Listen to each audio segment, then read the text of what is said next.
Hello, comrades, and welcome back to Ushanka Show, stories about life in the Soviet Union. Здравствуйте, дорогие товарищи! В эфире программа Ushanka Show, истории прожить в СССР. In today's video, I'm going to continue my review of the book called Black on Red, My 44 Years Inside of the Soviet Union by Robert Robinson, a black American engineer who went to Soviet Russia in 1930 and ended up being there for over 40 years. If you follow my channel, you probably remember that I already have quite a few videos about Soviet Jewish people, and actually someone mentioned that maybe that's the reason why my channel never shows up on YouTube search regards Soviet Russia or USSR, because I have that topic covered and this is kind of like a sensitive topic for YouTube. But anyway, if you're interested in that topic, I have a total of 4 videos already, but today we're going to talk about Robertson impressions of the Soviet Jewish people. And just a quick reminder about time frame. So it's the end of October, beginning of November of 1941. German army right at the steps of Kremlin. So there's a panic in Moscow. Government living and KVD officers living. Everyone who has means to leave Moscow, they escape. So this is situation going on here on page 162. In the weeks before the evacuation of Moscow, countless rumors circulated about the approaching Germans. They were seen as monsters, bloodthirsty tyrants who raped women and used children for bayonet practice. However, it was not rumor but newspaper accounts of the Nazis' treatment of Jews in already conquered territory that set off a mass exodus of Jews from Moscow. As soon as word was out that Moscow factories were being dismantled and shipped to the east, thousands of Jews began to flee. If the Kremlin was abandoned in Moscow, they did not intend to be left unprotected in the path of Germans. They walked away from their jobs and homes, leaving their apartment doors open. Comrade Robertson continues, Jews held a significant number of the professional jobs in Moscow. They occupied the very highest position at my factory.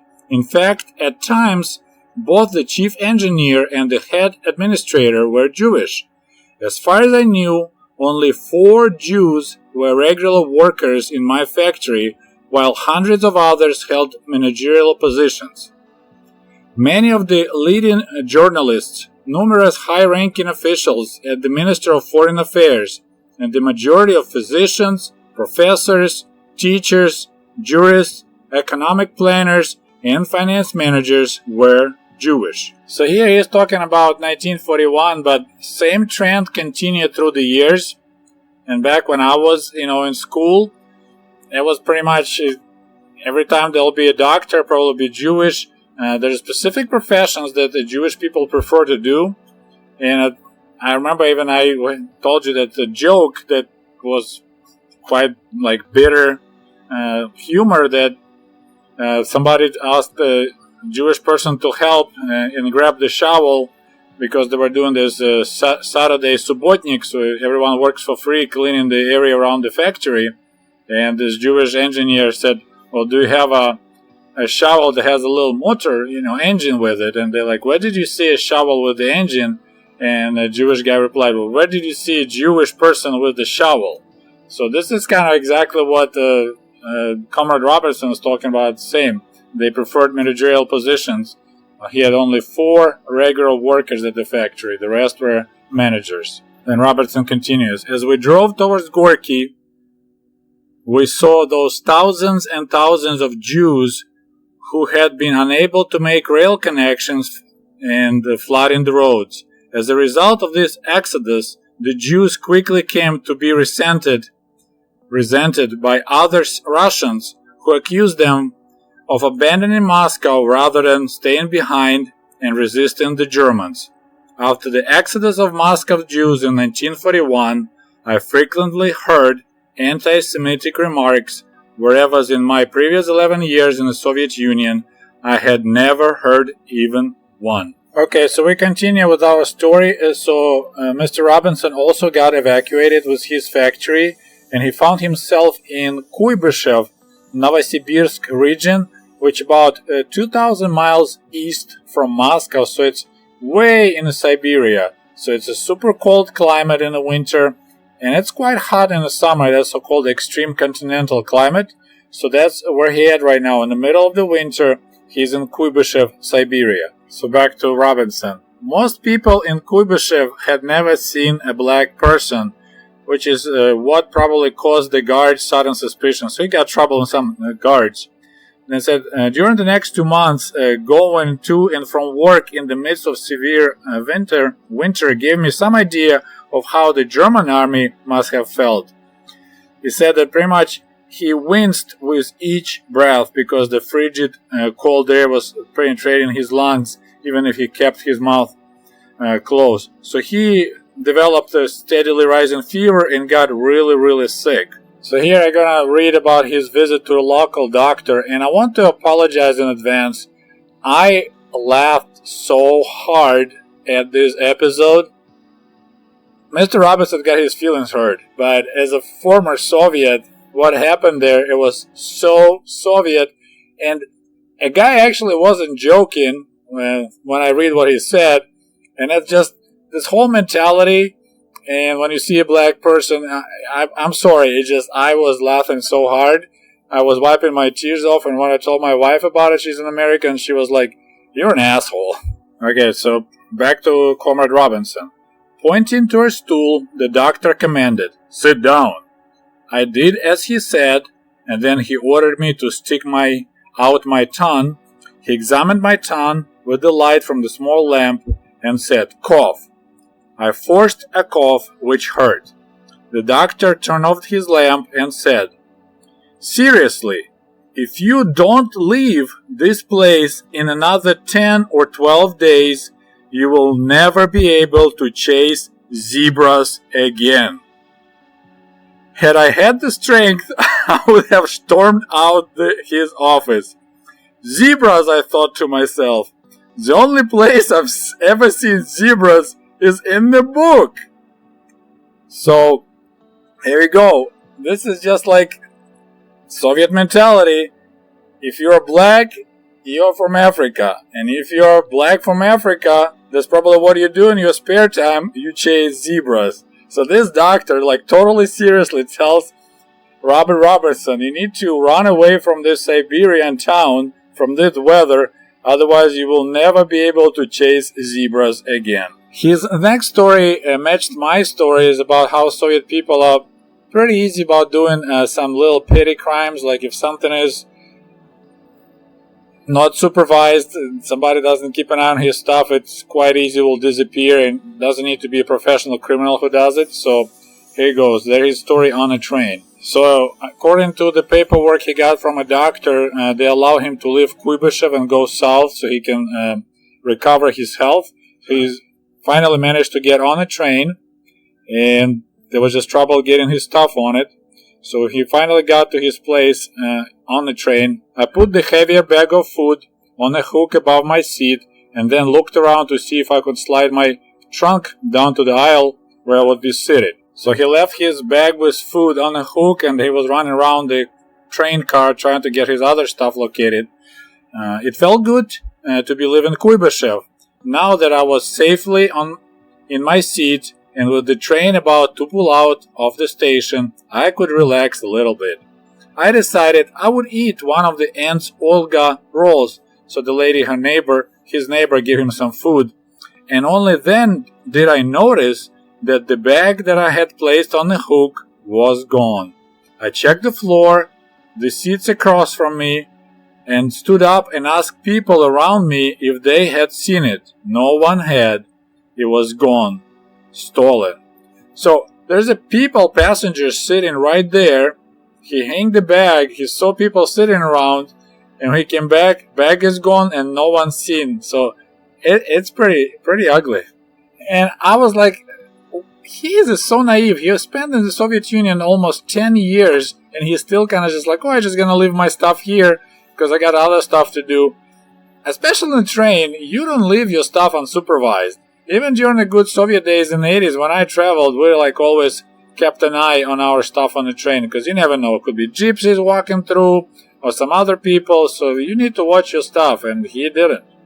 In this part, Mr. Robertson back in Moscow, and it kind of gives you an idea what was going on with food supply in the Soviet Union back in those days. So this is winter of 1941-42.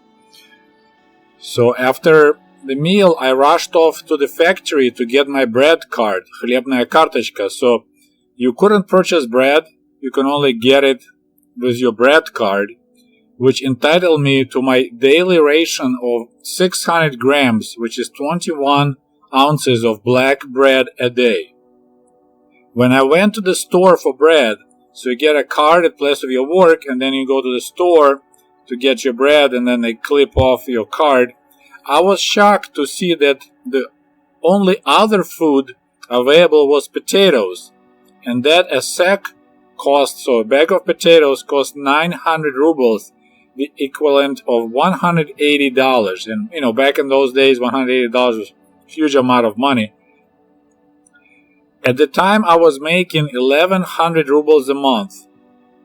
So for the next few days, I lived only on black bread, eating half of it in the morning and the rest for my evening meal. So remember, he went to Soviet Russia, and he's supposed to make $250 a month.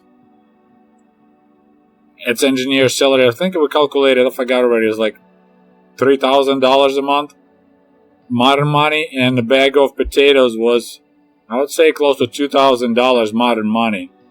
So for his monthly salary as an engineer in Soviet Union, he could buy a little bit more than one bag of potatoes. And it's a sack of potatoes, so it's not that big bag of 50 kilos, it's just a sack of potatoes. Okay, here we're jumping in the winter of 1942-1943. So that's when the Stalingrad battle happened, and unexpectedly he's talking about how the Soviet education worked, and more precisely, after people finished college, we're talking university or institute. It was free education, but as a payment for education, you would be sent out for 2 years somewhere out in the country. And Soviet Union is a huge country, and you're supposed to work there for 2 years before you're allowed to come back to your original place of where you lived, Moscow or Kiev or whatever. So Mr. Robin met this lady, Dr. Steplaeva, and she told her story of her and two of her friends. After graduation, each of us was assigned to work in a remote village hospital for 2 years.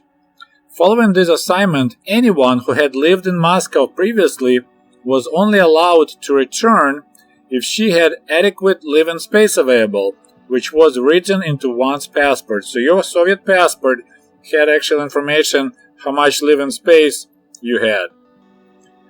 Or if you had a close relative with at least 6 by 6 foot square room who was willing to share it, then the police would allow you to live and work in Moscow. So even if you lived in Moscow before, there'll be a challenge to return after you done with your 2-year exile somewhere out of middle of nowhere. And as this lady continued, I was the luckiest of the 3 because my parents were living here in Moscow. I returned home after completing my assignment at the village hospital in Sverdlovsky district in Siberia, so far, far away. I soon married and 2 years later had my daughter. The other 2 met a different fate. Olga was sent to a district hospital in Irkutsk, so once again, all the way into Siberia, where she wrote me that life was monotonous and lonely. However, a year later, she wrote again to tell me that she had met a nice young engineer, was deeply in love. So they got married. Unfortunately, after 8 years of marriage and 3 children, her husband was killed in a car accident. And the lady, she could not return to Moscow because her parents' apartment was too small to accommodate her and the 3 children. So she ended up getting stuck in Siberia. And the third lady was her friend Nadia. After graduation, she was sent to a tiny village 100 miles from the port city of Magadan near Japan. And I want to mention, when we were in school, the last desks in the class, so like way in the back, was called Magadan because you're so far away. So I don't know how many, 9 time zones to fly from Moscow to Magadan. So once again, they send people far, far away. She did not return to Moscow after her assignment because she had married a local man. When we met, so these friends, at the convention, I could not believe my eyes. Her hair had turned completely gray, and although she was only 35, she looked more like 50, and she was wearing shabby clothes. So yeah, that didn't go really well right there. So this is quite an interesting situation. So you live in Moscow. I mean, that was the best place to live in the Soviet Union, in the capital. And then you want to get a higher education, so you go to college. And after you finish college, the government sends you somewhere middle of nowhere. And then you are not able to return because you just don't have enough, your relatives don't have enough living space for you and your new family. So people getting stuck in some distant villages where, of course, no running water. You know, maybe you have electricity if you're lucky. So it's pretty interesting. So it's like, do you really want to get a degree if you live in Moscow? Because that degree can actually throw you out of the Moscow and you will never return. Again, here Robertson explains how the process of getting food with your ration card worked. He was really sick, so the doctor actually signed the paperwork that he allowed to get extra ration. So he got this, waited for 4 weeks after my first visit, my extra food ration card arrived, and now I could receive 60 eggs a month and an extra pound of butter. So he went to this ancient, terribly run-down one-story wooden building. Outside, about 150 people were lined up. Though I felt certain that the store would close before my turn came, the day was sunny and pleasant, and I figured out that spending 5 to 5.5 hours outside was better than going back to the shop. To my surprise, my turn came and I was served after only 4-hour wait. I cannot tell you how many hours of my life I spent in waiting lines back in the Soviet Union. I mean, it wasn't that bad. I don't think I waited that long ever, 4 hours. But I spent a lot of hours in bread lines and other food lines. I mean, it took me about, 3 hours to be in a line just to buy my camera. But then check this out. This is really interesting. So he got his eggs at once. So eating 2 eggs a day and bread and butter helped me to restore my strength. But the eggs lasted only 21 days.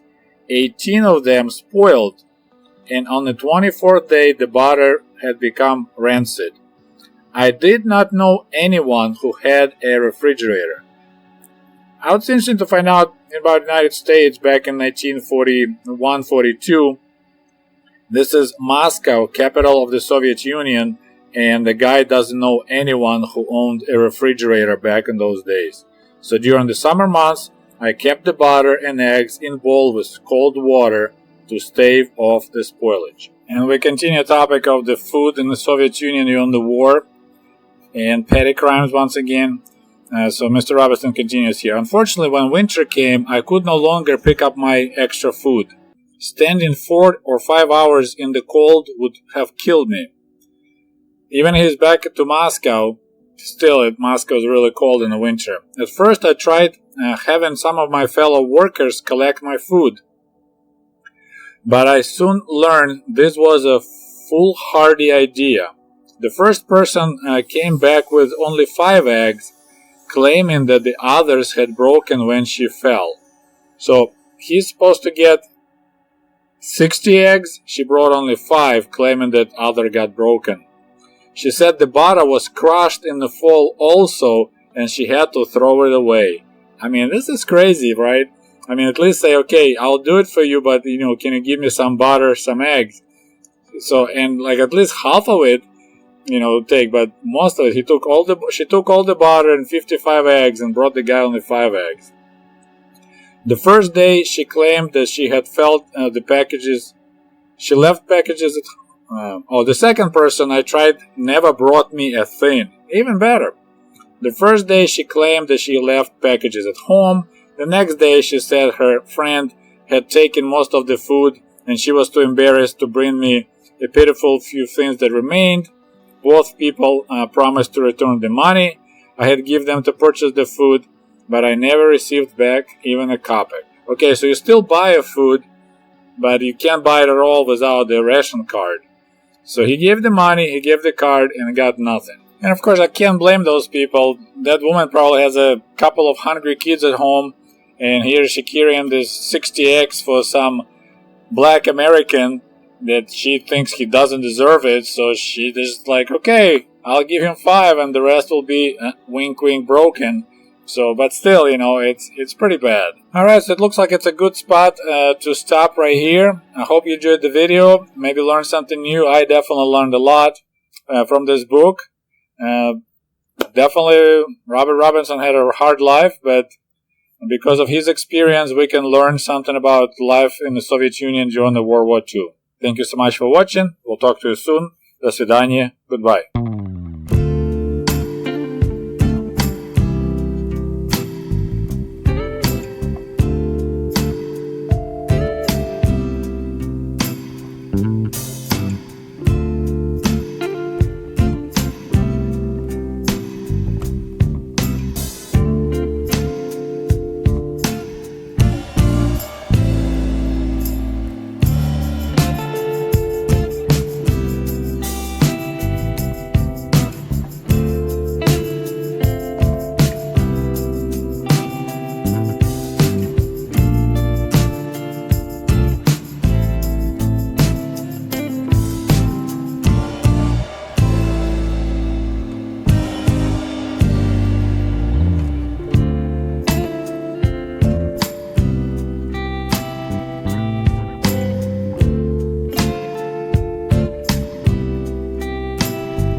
Hey, by the way, cool merch for cool comrades is available at the Ushanka store at teespring.com. Just a friendly reminder that my book American Diaries is available on Amazon.com, or shoot me an email if you would like to have a signed copy. Thank you.